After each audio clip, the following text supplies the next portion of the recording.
Salam otomotif, brother-brother semua. Cara pengecekan secara manual untuk jalur pengisian pada tipenya motor Honda Vario 150 yang injeksi ya. Ini yang 2018, 2019 atau yang 2022 sama aja.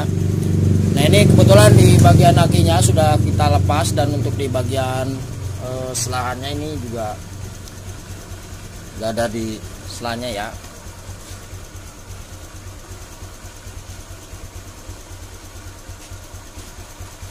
Yang terus kita persiapan adalah cuman tes pendeses saja bos ini.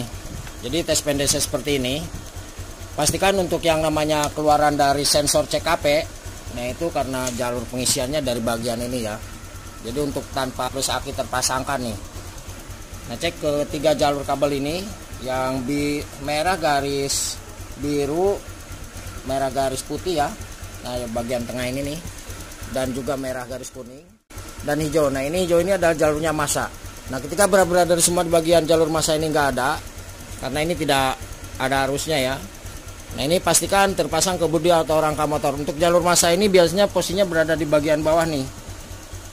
Salah satu penyebab yang bisa menyebabkan pengisian aki yang bermasalah. Nah, ini juga salah satunya berkarat nih bosku. Coba kita perjelas lagi ya.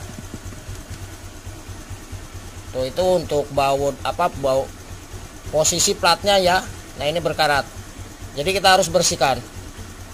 Oke, untuk cara pengecekannya seperti ini. Karena kita memerlukan jalur massa dulu ya bos ya. Kalau misalkan mau ke bagian ini langsung nggak masalah nih. Oke, kita coba posisikan kamera biar lebih jelas ya.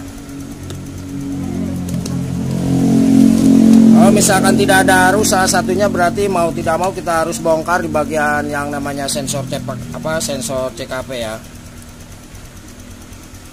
Oke, kita coba kasih tambahan kabel di bagian ini nih, karena kita memerlukan massa ya. Kalau misalkan nggak dikasih tambah kabel ya, kita akan susah untuk memastikan bagian massa ini ada atau enggaknya, karena untuk ke ECM itu memerlukan massa.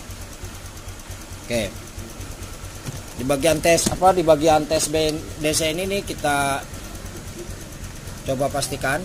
Nah, ini satu ya, kemudian yang satunya kita coba colokin aja ke sini nih. Nah, ini harus hidup seperti ini.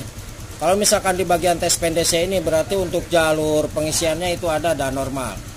Nah, untuk ukuran yang normalnya di kisaran 12 sampai 15 volt AC untuk keluaran dari spool jalannya atau sensor CKP ya. Nah, ini juga sama ya, bagus. Oke. Nah, ini masanya aman ya, tidak ada masalah. Karena tadi sudah kita bersihkan di bagian bawah yang sudah dijelaskan tadi ya untuk jalur masanya.